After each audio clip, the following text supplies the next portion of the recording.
meus irmãos, vamos a mais uma aula de Pentateuco. Vamos estudar o capítulo 8 e 9 da nossa apostila. Porém, antes, vamos pedir a bênção de Deus. Senhor, meu Deus e Pai, em nome de Jesus, pedimos que o Espírito Santo esteja conosco, nos direcionando, falando aos nossos corações, nos dando respostas, ó Pai, porque não estamos apenas estudando a teoria nesses assuntos, mas também queremos a direção de Deus para as nossas vidas, para que possamos fazer aquilo que te agrada em nome de Jesus e ter a bênção de Deus naquilo que vamos fazer. Pedimos, Pai, que o Espírito Santo esteja conosco, em nome de Jesus. Amém. Meus irmãos, nós vamos então para o capítulo 8 da apostila, entrando no livro de Números. A gente não vai estar lendo detalhadamente, você tem a apostila aí na mão, né? Nós vamos estar parando alguns pontos para ministrar alguns assuntos. Então, apresenta Jesus o que foi levantado, peregrinação, caminhadas e as murmurações. O autor é Moisés, registra 2 censos, vemos Israel servindo ou a serviço do Senhor. Aí o fracasso do povo pela falta de fé, ou seja, as murmurações, e por não crer em Deus nas suas promessas. Lição central, a incredulidade impede uma vida abundante. Versículo chaves, está ali: nenhum dos homens que tendo visto a minha glória e os prodígios que fiz no Egito e no deserto, todavia me puseram à prova, ou tentaram a Deus, 10 vezes, e não obedeceram a minha voz. É uma coisa incrível, né, irmãos? Você pode imaginar um povo que acompanhou os sinais de Deus face a face ali, vendo a nuvem que os guiava, a coluna de fogo, o mar se abrindo, as 10 pragas no Egito. Eles viram ao vivo e a cores. Como é que pode, depois de tudo isso, ainda não crer no poder de Deus, murmurar, reclamar? Então o livro nos mostra tudo isso daí, que nós possamos crer, confiar em Deus em nome de Jesus. Nenhum deles verá a terra que com juramento prometi a seus pais, nenhum daqueles que me desprezaram haverá. Porém o meu servo Calebe, visto que nele houve outro espírito, e perseverou em seguir-me. Então a ele e depois a Josué, Deus permitiu que entrasse em Canaã. Então, veja que o próprio Deus diz assim, ó, em Calebe houve outro espírito.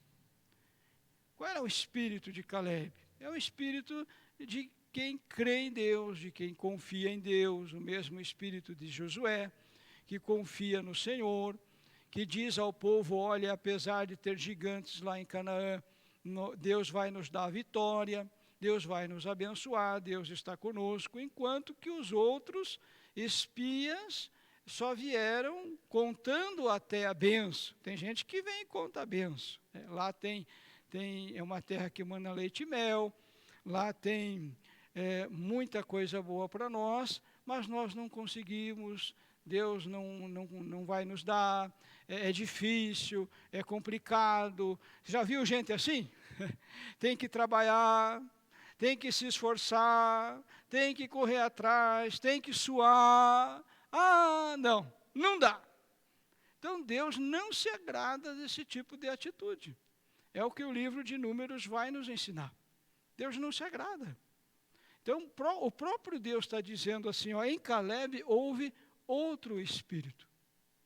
Nos outros espias havia o espírito de incredulidade, um espírito de derrota, um espírito que achava tudo difícil, tudo complicado, né?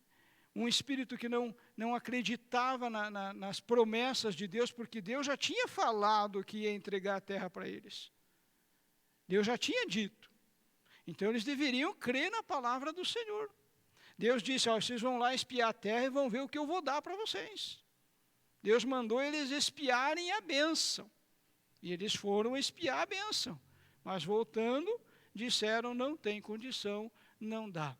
Então, meu querido, cuidado com esse tipo de pessoa, cuidado com esse tipo de situação, aquilo que Deus prometeu para você, tá? Deus vai te dar, se você permanecer firme com Cristo, porque toda bênção é condicional, não existe uma bênção que não seja condicional, até a salvação é condicional. Ela é de graça, né? Nós não podemos pagar. Mas Jesus diz assim, ó, aquele que perseverar até o fim, perseverar no quê? Em buscar a Deus, em servir a Deus, perseverar com Deus, até o fim, este será salvo. Então, todas as bênçãos de Deus, elas são condicionais.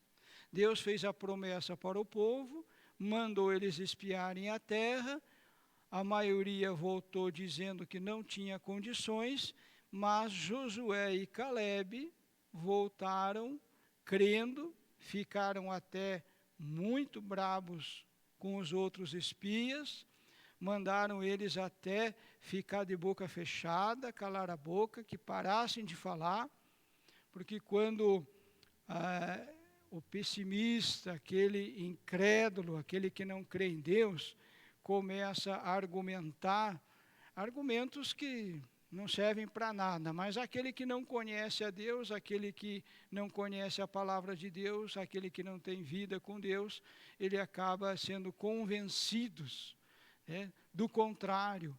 E ao invés de buscarem, de clamarem, quererem uma vida nova, acabam indo atrás desses que não têm coragem, que não têm ânimo e que duvidam do poder de Deus. Então, para mim, esta é a maior lição do livro de Números, tá?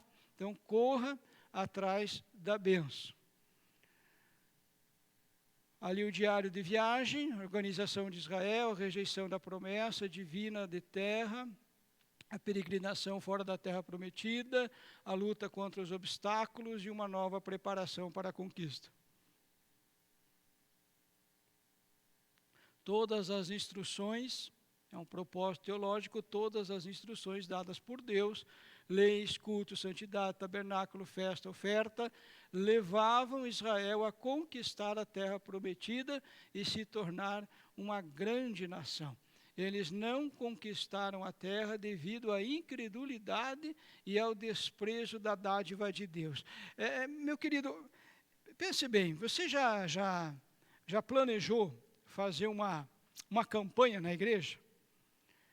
Não sei como é a tua igreja, mas deve ter uma campanha, ou terça, ou quinta, ou domingo, 3 dias, 7 dias, não sei. E alguém chega para você e diz assim, mas não adianta, largue mão, fazer campanha para quê? Alguém já tentou tirar o teu ânimo de você servir a Deus? Está na igreja fazendo o quê, rapaz? Deixa isso para lá. Vai para casa, faz como muitos outros que não estão na igreja como você. Largue mão de ficar aí fazendo as coisas desse jeito. Com todo respeito, são pessoas que não têm a menor noção do quanto é maravilhoso e recompensador servir a Deus.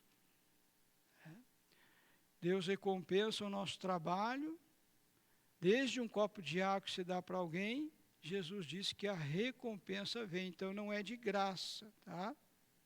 Você não está fazendo um favor para Deus quando você está trabalhando na igreja, quando você está desenvolvendo o teu chamado, o teu ministério. Não está fazendo favor para Deus coisa nenhuma, não.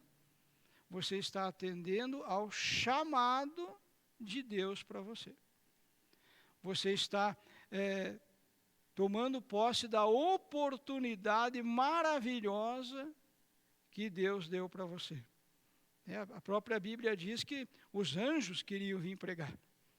Mas Deus deu essa incumbência a nós, seres humanos. Então veja que privilégio é servir a Deus. Então cuidado, irmãos, com aqueles que acabam indo pela incredulidade e não conquistam as bênçãos que Deus tem para eles. Então, permaneça firme com o Senhor, tá? E lembrando ainda que eles eram para entrar em Canaã em 40 dias.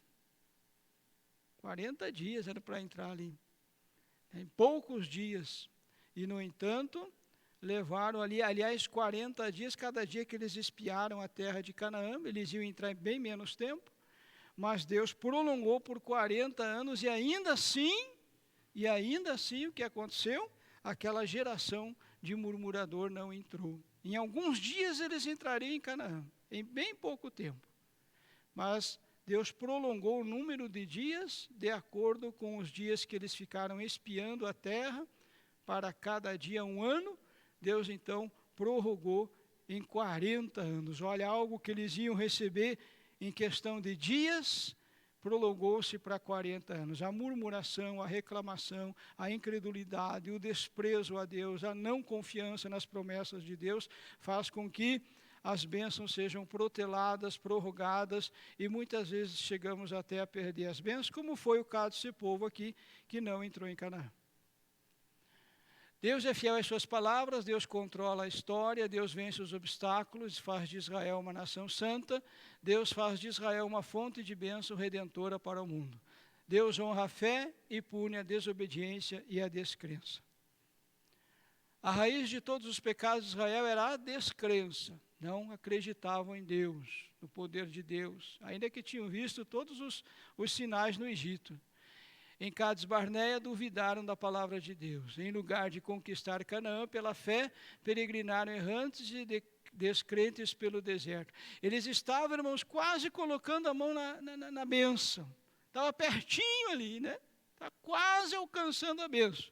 Aí Deus faz eles voltar e andar em círculo por 40 anos. Cuidado com a murmuração. No lugar de murmurar, vai orar, vai jejuar, vai levantar de madrugada, vai buscar a Deus, faz uma campanha na igreja, clama ao Senhor e a bênção virá em nome de Jesus. Muitos cristãos estão vivendo entre duas situações em suas vidas espirituais. Foram libertos do Egito pelo sangue do Cordeiro, mas ainda não conquistaram a herança espiritual em Cristo.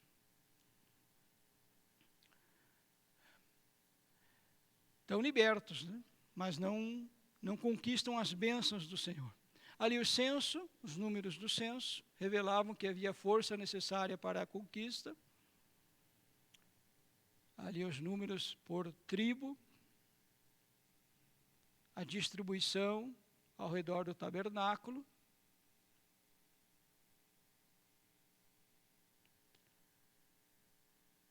O acampamento ao redor do tabernáculo. Tribo de Levi, em especial, com Arão, Miriam, Arão, Moisés, depois Gerson, Eliezer. A função dos levitas, os filhos de Levi, Gerson, Coate, Merari. Os gersonitas, descendentes de Gerson, eram em número de 7.500 homens de 1 mês de idade para cima. E deveriam acampar atrás do tabernáculo, isto é, a oeste. Veja, irmãos, como Deus é organizado, né? A Bíblia diz, faça tudo com ordem e decência. Deus é organizado, irmão. Deus faz tudo com ordem, tudo com decência. Ó, cada um no seu lugar. Tinha o encargo da estrutura do tabernáculo propriamente dita. Cada um na sua função, cada um no seu lugar. Deus não é Deus de confusão, Deus não é Deus de bagunça. Então, precisamos fazer o melhor para o Senhor. Os coatitas, eram em número de 8.600, eles cuidavam ali da arca, da mesa, do candelabro, os altares, os utensílios do tabernáculo. Depois, ali na sequência, os meraritas, o seu cargo eram as armações do tabernáculo. O transporte era feito pelos levitas. Os milagres, no livro de Números, A murmuração fez com que o fogo do Senhor consumisse as extremidades do arraial. O maná que desceu do céu, Deus manda codorniz, olha quantas coisas maravilhosas, né? Miriam fica leprosa 7 dias por falar contra Moisés. Quero falar um pouquinho para vocês aqui sobre Miriam. Está ali na página 97 da nossa apostila. Tá? A lepra de Miriam. Miriam começou a criticar Moisés e nós vemos que muitas vezes, irmãos, as pessoas se dispõem a criticar, mas a ajudar, nada. Tem até uma frase aqui do presidente dos Estados Unidos, o 16º presidente, o Abraham Lincoln. Ele diz assim: aquele que se julga com o direito de criticar, deve ter também um coração bondoso para ajudar. Ah, que interessante, às vezes a pessoa... É aquele negócio, você não está fazendo nada. Você tem que arrumar a mesa aqui, ó. Olha para a minha mesa aqui, ó. Tem que arrumar a mesa aqui, certo? Ninguém se prontificou a arrumar a mesa, ninguém. Mas quando você se prontifica, lá vem os críticos de plantão. Porque não é para pôr aqui, porque é para pôr desse lado aqui, porque não é para deixar a Bíblia aberta assim, porque o papel tem que ficar assado. É uma sarna. São perturbadores. Miriam estava assim. Ainda que Moisés até deu motivo, né? Porque ele casou com uma mulher lá que não era hebreia. Mas isso não dava a Miriam a condição, o direito de se levantar contra Moisés. Até temos uma frase aqui, ó, de Aristóteles, filósofo grego. Ele diz assim: só existe uma maneira de evitar as críticas: não fazer nada, não dizer nada e não ser nada.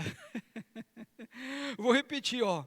Só existe uma maneira de evitar as críticas: não fazer nada, não dizer nada e não ser nada.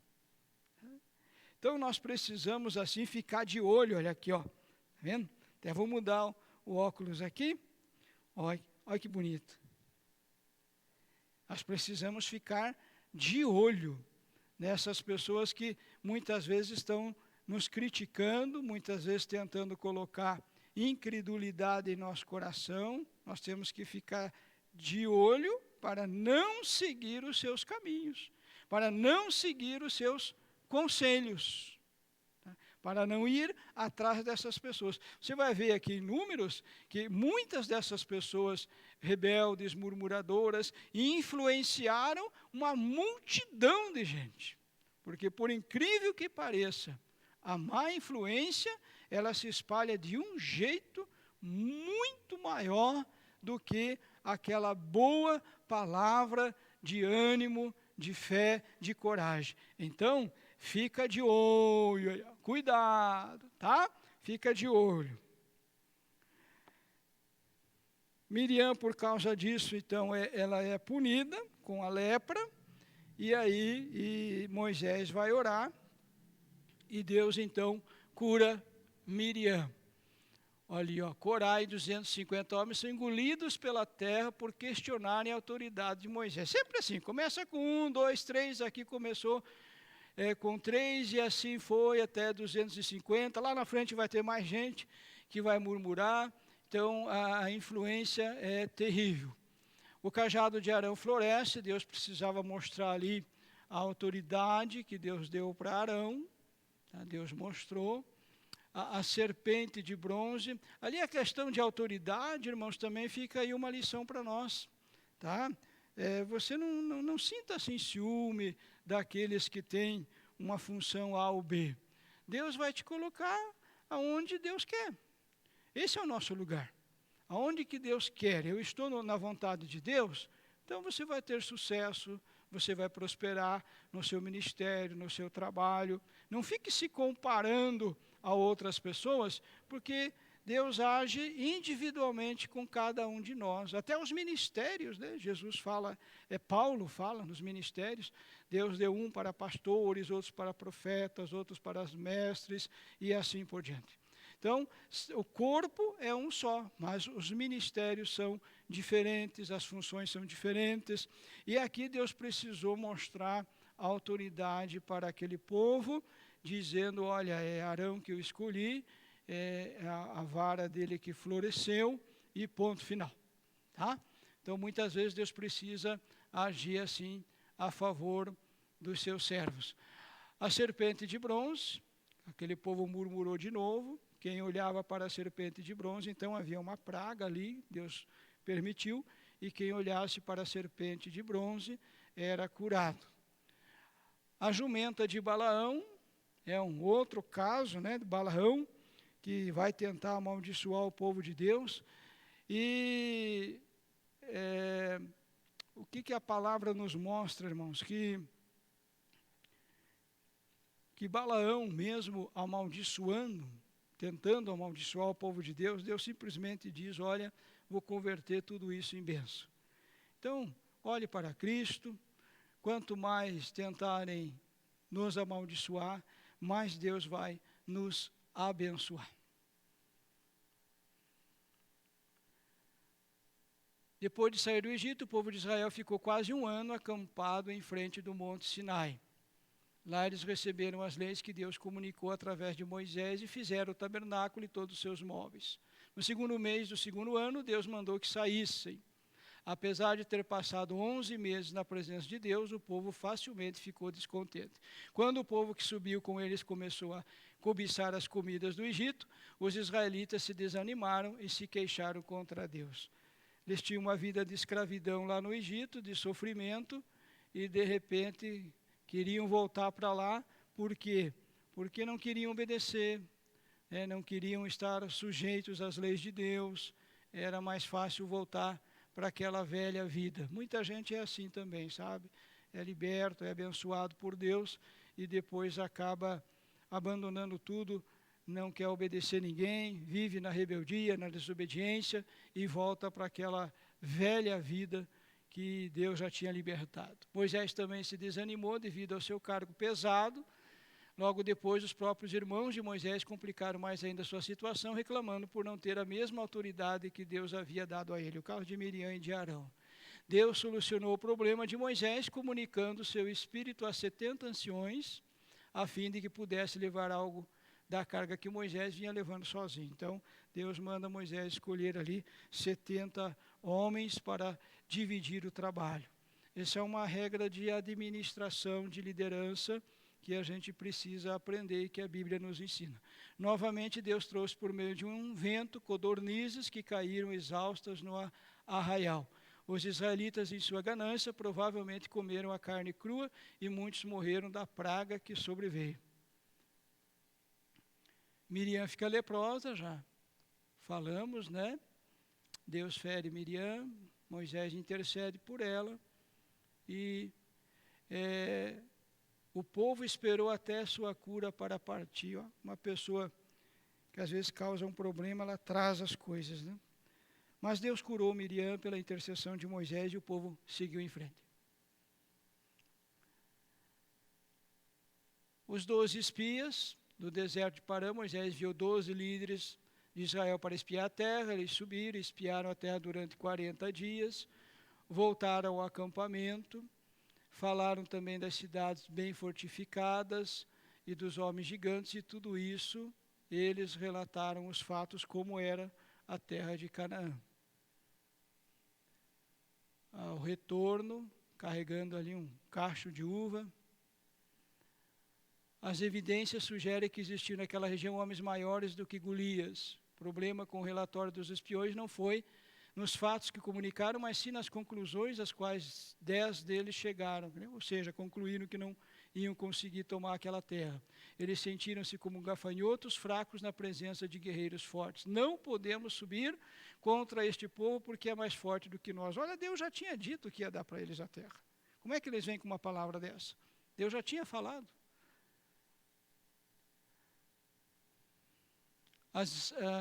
Paramos ali, os israelitas não eram guerreiros, tinham saído recentemente da escravidão egípcia e não eram fortes como os cananeus. O problema é que eles esqueceram de Deus, Sozinhos, os israelitas jamais tomariam posse da terra, mas Deus já tinha prometido dá-la aos descendentes de Abraão. Os espiões covardes induziram o povo a desistir do plano de subir a terra de Canaã. Falaram de voltar para o Egito em plena rebelião contra os líderes fiéis e contra o próprio Deus.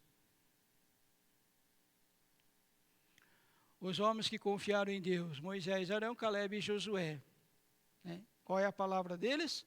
A terra é muito boa. Qual é a nossa palavra? Deus tem bênção para você. Ah, mas não é mais nem menos. Deus tem bênção para você. Se você permanecer servindo Ele, você vai receber a bênção. Ah, mas se isso, não tem se. Deus tem a bênção para você. Permaneça servindo Ele e os se negativos, se porque tem gigante, porque é difícil, porque é problemático, tudo isso cai por terra e Deus abre as portas e te abençoe. Fique firme com Cristo, tá? Se o Senhor se agradar de nós, então nos fará entrar nessa terra e nola dará terra que emana leite e mel. Olha o que Deus tinha para ele, gente. A diferença entre os espiões de Judá e Efraim e os das outras 10 tribos era um ponto fundamental, a fé.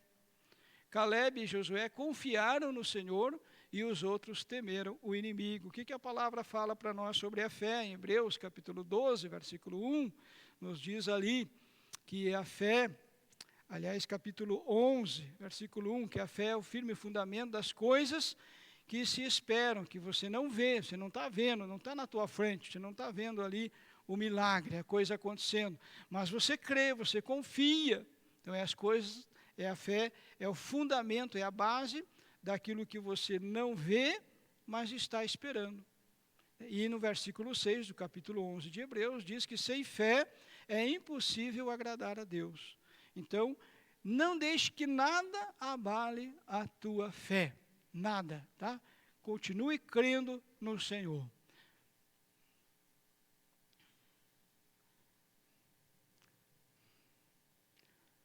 A rebelião de Corá, a contestação de Coré, autoridade religiosa, Corá ou Coré, tá? Mesma tradução. A contestação de Coré, autoridade religiosa de Arão, e o desafio de Datã e Abirão ao governo de Moisés. Corá, um levita da família de Coate, a mesma família de Moisés e Arão, conduziu vários outros homens numa rebelião contra os líderes escolhidos por Deus. Mais de 250 homens, líderes respeitados pelo povo, participaram dessa insurreição, alegando que todas as pessoas foram santas e igualmente dignas de guiar o povo. Deus agiu prontamente. Deus tem que agir, né? Às vezes você vê ali Deus tomando atitudes radicais, mas o mal tem que ser cortado pela raiz, gente. Muitas vezes Deus precisa agir desta forma para que mais pessoas não percam a fé lá na frente. Deus agiu prontamente, ele convocou uma reunião e fez abrir a terra para engolir os principais líderes da revolta, juntos com suas famílias e posses. Mais de 250 homens que apoiaram a rebelião. Olha como o negócio progride, né? Começa com Datã, com Abirão, com Coré. Aqui já tinha 250. A demonstração do poder divino contra os rebeldes devia ter resolvido o problema. Deus resolveu colocar um ponto final ali. A congregação murmurou contra Moisés e Arão no dia seguinte, levantando a acusação incrivelmente absurda de que Moisés e Arão haviam matado o povo do Senhor. Gente, Moisés tinha que ter muita paciência. Que ironia, Deus matou o povo do diabo e a multidão acusou os servos de Deus de terem matado o povo do Senhor. Deus, na sua justiça, ameaçou matar todos de uma vez.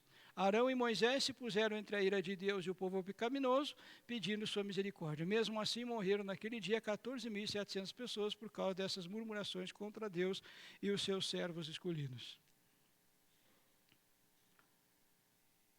O cajado de Arão floresce. Parece que o problema foi resolvido até o fim do capítulo 16. Né? Os líderes da rebelião foram mortos e quase 15.000 pessoas que os defendiam morreram também. Mas Deus sabia que a raiz do problema ainda não foi tirada. As atitudes rebeldes do capítulo 16 refletiram um desrespeito à autoridade que o próprio Deus deu a Moisés e Arão. Foi necessário arrancar a rebeldia pela raiz. Olha, tudo que você deixa crescer, irmão, você não pode reclamar, tá? Às vezes as pessoas elas ficam com medo de tomar posições, elas ficam com medo de chamar atenção, elas ficam com medo de agir com disciplina, elas ficam com medo de corrigir, mas tudo que você deixa crescer, não reclame depois, porque não era para ter deixado crescer. Tá? Você teve a oportunidade, às vezes, de cortar aquele mal, de impedir que aquilo prosseguisse. Você teve a oportunidade de corrigir alguém. Ah, mas eu não vou chamar atenção, porque senão vai ficar triste comigo, porque isso, porque aquilo. Irmãos, com Deus não é assim. Nós vamos ver daqui a pouquinho, no capítulo 9, como funciona a disciplina de Deus. Então, guarde isso no teu coração. Aquilo que você deixa crescer, seja num grupo, seja num departamento, seja na tua casa, seja no teu trabalho profissional, secular, aquele mal que você deixa crescer, você deixou. Você teve a oportunidade de cortar. Você teve a oportunidade de disciplinar, mas você deixou. Então você não pode reclamar. Tá? Então Deus sabia que a raiz do problema ainda não tinha sido tirada. As atitudes rebeldes do capítulo 16 refletiram desrespeito à autoridade de Moisés e Arão. Muito bem. O principal líder da rebelião foi um primo de Arão, um levita da mesma família. Entre os levitas, Deus escolheu a casa de Coate para cuidar das coisas santíssimas. Corá não estava contente com esse papel. Ele cobiçou a posição do seu primo e tentou assumir uma posição que Deus não lhe deu. A primeira lição que Deus nos ensina é: Arão deve ser respeitado como líder dos levitas. Cuidado com essa questão de não concordar com isso, com aquilo e acabar se tornando um rebelde. Tá bom? A morte de Miriam em Cades Barneia. A rocha produz água em Meribá. Aqui na página 105 da nossa apostila, comentando um pouquinho aqui sobre essa questão da rocha. Vocês sabem que Deus mandou Moisés ir até a rocha 2 vezes, né? A primeira vez ele deveria bater na rocha. Bater na rocha e sair a água, tudo bem, numa boa, todo mundo matando a sede, beleza. Mas a segunda vez, Deus falou para ele falar com a rocha. Em Números, capítulo 20, verso 8. Era para ele falar com a rocha, não era para bater na rocha. Às vezes a pessoa acha, porque eu já sei fazer, eu já tenho experiência. Lembra de Pedro lá na pescaria? Quando Jesus manda lançar a rede de novo, o que Pedro diz? Mas nós já trabalhamos a noite toda aqui, como quem diz, né? Nós que entendemos do assunto, que somos pescadores, não conseguimos pescar nada, nos esforçamos a noite inteira e não deu em nada. Então, muitas vezes a pessoa ela vai, sabe, com aquele espírito, né, deixando meio Deus de lado. Então, eu sei, eu aconteço, eu sou experiente, eu tenho capacidade. É claro que Deus nos capacita, mas ter talentos, dons, capacidade, condições e deixar Deus de lado, não dá. Porque tudo isso que nós temos é com a bênção do Senhor, é a providência de Deus. Moisés foi lá e acabou, então, batendo na rocha quando não era para bater. Eu já falei isso em outra aula, só vou repetir aqui, para que fique bem guardado no teu coração. Nós temos que cuidar com pessoas negativas, com pessoas que murmuram, com pessoas incrédulas. O livro inteiro de Números nos mostra isso, que o povo perdeu a bênção, aquela geração perdeu a bênção por causa disso, muitos foram mortos por causa disso, pragas aconteceram por causa disso, rebeliões aconteceram por causa disso. Então, mais uma vez, nós temos assim, que ficar de olho, irmãos. Ficar de olho. Vou pôr o óculos aqui de novo. Você vê, olha que bonitinho. Para nós ficar de olho. Para não estar seguindo estas pessoas. Por que Moisés acabou ali pecando, desagradando a Deus? Porque tinha uma meia dúzia de pessoas ali perturbando ele, incomodando, infernizando, mas não tem água aqui, o que nós vamos fazer? Vamos morrer de sede, nosso filho está pedindo água, não tem água, saímos do Egito, lá estava bom, aqui está ruim. Como é que pode alguém achar bom uma escravidão? Mas eles, então, não tinham mais o que falar e falavam isso, estamos com saudade dos pepinos, estamos com saudade dos alhos, como é que pode alguém ter saudade de alho, né? Mas, irmãos, enfim, o povo nem sabia o que falava, só reclamava, só murmurava. E chegou uma hora que Moisés, ele foi ficando nervoso, foi ficando bravo, foi ficando irritado, e ao invés de ele chegar à rocha e falar, ele bateu. Um erro de uma pessoa diante de Deus não é justificado pelo erro de outra pessoa. A Bíblia diz que Deus não tem o culpado por inocente. Então, cuidado para não cometer erros, tomar atitudes precipitadas em cima de perturbações feitas por outras pessoas, em cima de erros cometidos por outras pessoas. Porque quando Deus julgar a situação, ele não vai ter o culpado por inocente. E Moisés, tadinho de Moisés, né? Esperando 40 anos ali, quase 40 anos para entrar em Canaã, e por causa disso ele não entrou em Canaã. Né? Deus é tão claro, talvez se pergunte, mas por que Deus foi agir assim?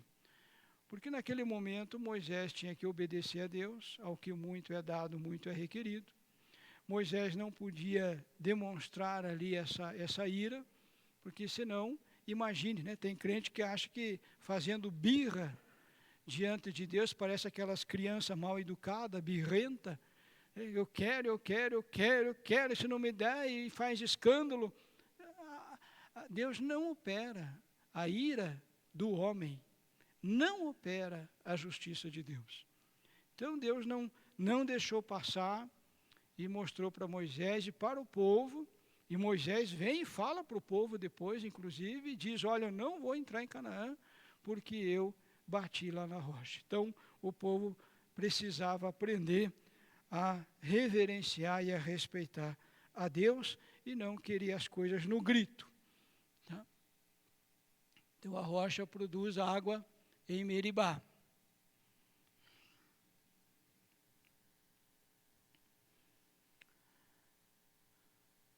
A ação de Moisés declarando, porventura faremos sair água desta rocha, e ferindo a rocha 2 vezes com a vara, resultou de incredulidade e petulância. Vamos adiante. Aí vem a morte de Arão. Moisés fez como o Senhor lhe ordenara, porque subiram ao monte Or, perante os olhos de toda a congregação. Moisés despiu a Arão as suas vestes sacerdotais e as vestiu a Eleazar, seu filho. E ali Arão morre. A serpente de bronze, que já comentamos, né? Aqueles que olhassem para a serpente eram curados daquela praga.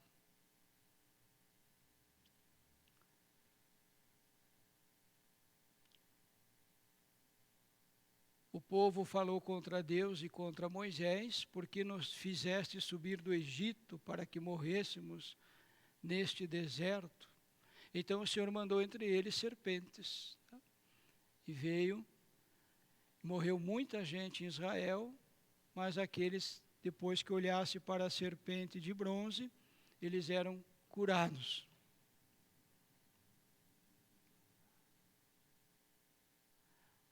O mais elementar significado é que aquela serpente de bronze que Moisés ergue numa haste representa Jesus Cristo, erguido na cruz, como o próprio Cristo dirá depois. Mas muitos outros aspectos podem ser percebidos nesse texto acerca do modo como Deus salva. Balaque, rei de Moabe. O Os israelitas partiram e acamparam-se nas campinas de Moabe. Balaque, filho de Zippor, viu tudo que Israel tinha feito aos amorreus, teve medo. Então os moabitas disseram aos líderes de Midian: essa multidão devorará tudo o que há ao nosso redor. Ouviram ali o que os egípcios, o que o povo tinha feito, né? Quando saiu do Egito. Aí chamaram Balaão, tentando fazer com que Balaão amaldiçoasse o povo de Israel.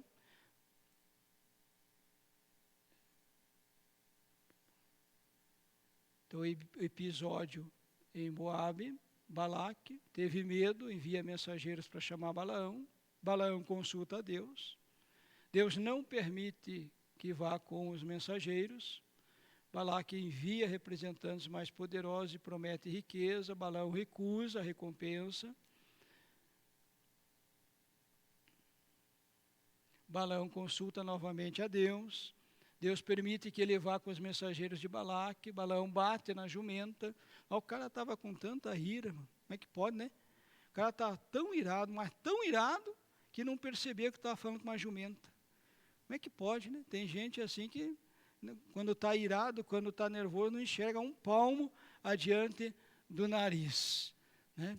Balaão vê o anjo do Senhor e este repreende por bater na jumenta. Coitadinha da jumentinha. Pagou o pato. O anjo autoriza Balaão continuar e só falar o que Deus mandar. Balaque repreende Balaão pela demora e este diz que falará só o que Deus mandar.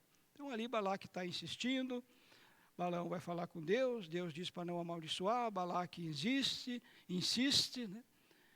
E aí, como posso amaldiçoar a quem Deus não amaldiçoou? Olha a palavra de Balaão. Como posso pronunciar ameaças contra quem o Senhor não quis ameaçar?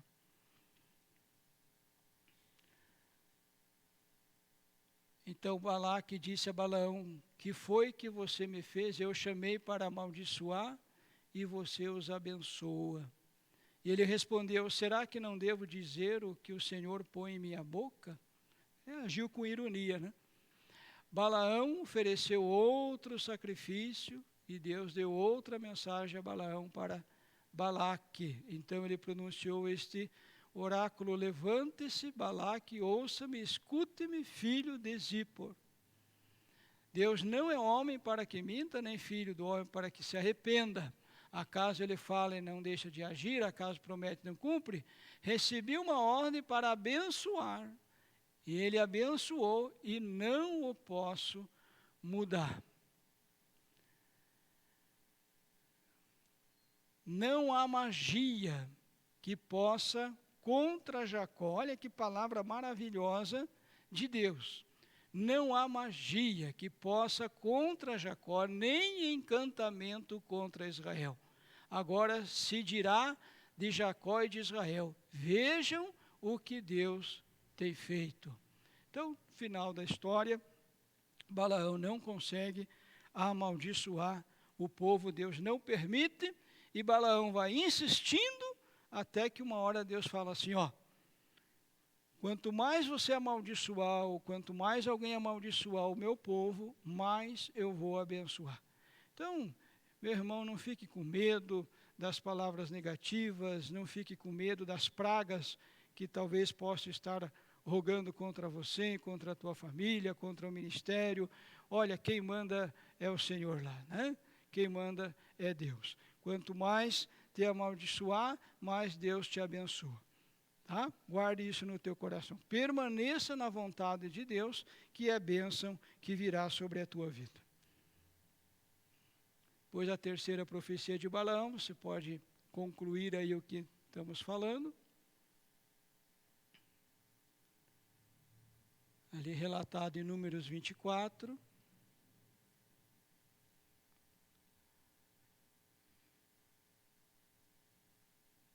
Pois a outra profecia de Balaão, lê com calma, aí em casa.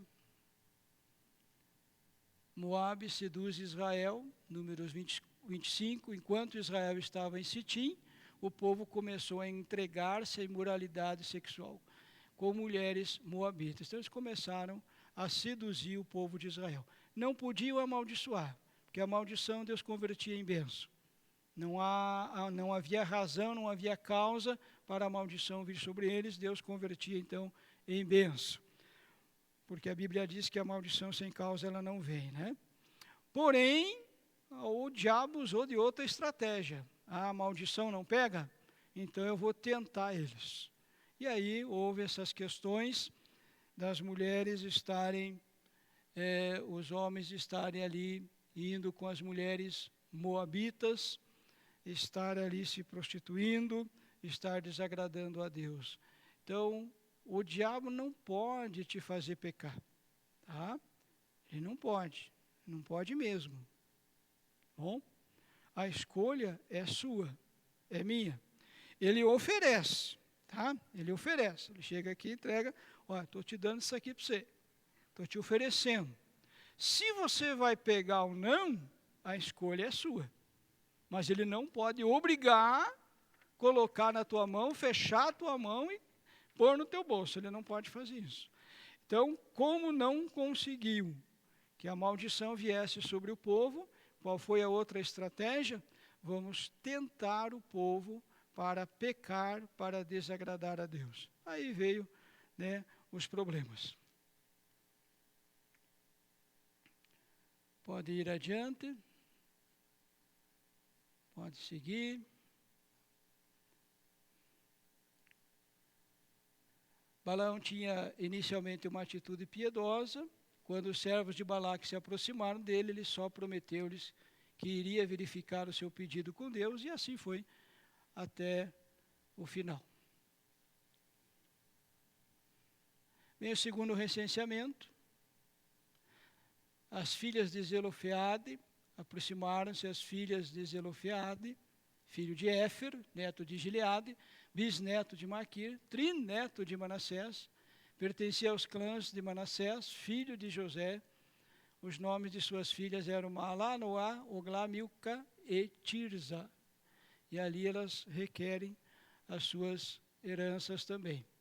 Josué é o sucessor de Moisés, depois vamos falar sobre isso. Pode seguir adiante. Porque o povo que seguiu do Egito não herdou a terra prometida? Ali algumas razões, né? O relatório dos espias, a murmuração do povo, preferiam ter morrido no Egito. Tem gente que tem saudade da velha vida, né? Quiseram eleger um novo líder, quiseram voltar para o Egito, quiseram apedrejar Moisés. Moisés, então, intercede pelo povo. Moisés acaba tomando uma mulher cugita, o que não era hebreia, o que acabou aí causando a indignação de Miriam, de Arão, mas isso não justificou o fato deles se levantarem contra Moisés. Diante de Deus, não foi justificado isso, não. As consequências do pecado: o povo rejeitou a palavra verdadeira falada por Calebe e Josué. Estamos aí recapitulando. Corá e seus colegas induziram outros à rebelião. A multidão murmurou e 14.000 morreram numa praga. E aí fechamos então o capítulo 8 e o capítulo 9 de nossa apostila. Fechando o capítulo 9, é onde nos fala sobre a disciplina de Deus. Deus disciplina, Ele é Pai, Ele nos disciplina, né, gente? Como todo pai, Ele precisa às vezes chegar à vara. E a gente vê isso no livro de Hebreus. O livro de Hebreus, Novo Testamento, época da graça, não na época da lei, nos fala alguma coisa sobre a disciplina de Deus. No capítulo 12, versículo 5, diz: E já vos esquecestes da exortação que argumenta convosco como filhos? Filho meu, não desprezes a correção do Senhor, e não desmaies quando por ele fores corrigido, repreendido. Porque o Senhor corrige o que ama. É pai. Qual é o pai que não corrige seu filho? e açoita a qualquer que recebe por filho. Se suportais a correção, Deus vos trata como filhos. Porque que filho há a quem o pai não corrija? Se estais sem disciplina, atenção pais, vocês que não disciplinam os filhos, ó. Se estais sem disciplina, da qual todos são feitos participantes, sois então bastardos e não filhos, além do que tivemos nossos pais segundo a carne, para nos corrigirem, e nós os reverenciamos. Não nos sujeitaremos muito mais ao Pai dos Espíritos para vivermos? Por que a correção? Porque aqueles, na verdade, por um pouco de tempo nos corrigiam, como bem lhes parecia. Mas este, para nosso proveito, para sermos participantes da sua santidade. E o versículo 11, encerrando, e na verdade toda correção ao presente não parece ser de alegria, senão de tristeza, mas depois produz um fruto pacífico de justiça nos exercitados por ela. Correção, disciplina com moderação, né, gente? Não estamos falando aqui em exageros. Estamos falando na disciplina, na correção, que muitas vezes é necessário você aplicá-la no seu ambiente de trabalho, muitas vezes no ministério, muitas vezes em casa, muitas vezes com os filhos, né? É necessário a disciplina, a correção com equilíbrio, com moderação, tá? Mas é necessário para que nós alcancemos aí as bênçãos de Deus. Se a gente não corrigir os nossos filhos, o mundo vai corrigir. Ou será que vai corrigir? Nós temos que aprender a fazer as coisas da forma certa, o que é errado, o que é certo, o que é bom, o que não é. Será que o mundo corrige? Ou será que o mundo maltrata, espanca, bate, judia, arrebenta? Então, muitos filhos que não recebem a correção do pai, você olha assim, lê esse livro de Números, parece que Deus é tão ruim, né? Mas Deus não planejou nada disso, não. Deus corrigiu porque foi necessário. Não que Deus planejasse todo aquele castigo, toda aquela situação, pessoas sendo mortas, serpente picando, muitas delas morrendo com a picada da serpente, etc. Deus não planejou nada disso para aquele povo.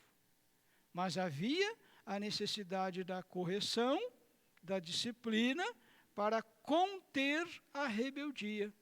É aquilo que eu tenho dito. É aquilo que você deixa crescer, você não pode reclamar depois. Então, toda disciplina tem que ser aplicada, é claro, dentro da medida, com equilíbrio, com amor, sempre visando o que diz aqui o livro de Hebreus, sempre visando a santificação, sempre visando o melhor, como encerra aqui no capítulo 12, verso 11, que o fruto deve ser, o objetivo deve ser a justiça, deve ser o objetivo a correção para uma mudança de vida para melhor, é óbvio. Ninguém corrige para pior, para melhor, sempre visando o melhor daquele grupo, daquela igreja, daquela pessoa, daqueles filhos, daquela família. Então, a Bíblia fala que a correção ela não é recebida com alegria, né, claro, mas ela produz bons frutos. Que Deus te dê sabedoria e que Deus nos abençoe, que nós não tenhamos a necessidade de ser corrigidos com Deus, com a sua vara, com o seu castigo, com a perca de bênção, mas que nós possamos permanecer servindo a Deus dentro da sua vontade, em nome de Jesus. Vamos orar? Senhor meu Deus e meu Pai, em nome de Jesus nós pedimos que o Espírito Santo do Senhor esteja conosco, nos abençoando, derramando a Tua graça, Pai, que o Senhor nos dê sabedoria, que nós possamos alcançar as bênçãos que o Senhor tem para nós, que o Senhor nos dê a direção para não cairmos em maus conselhos, que o Senhor nos livre da incredulidade, da murmuração, que nós possamos prosseguir servindo ao Senhor com alegria, em nome de Jesus. Amém. Deus abençoe vocês, paz seja convosco.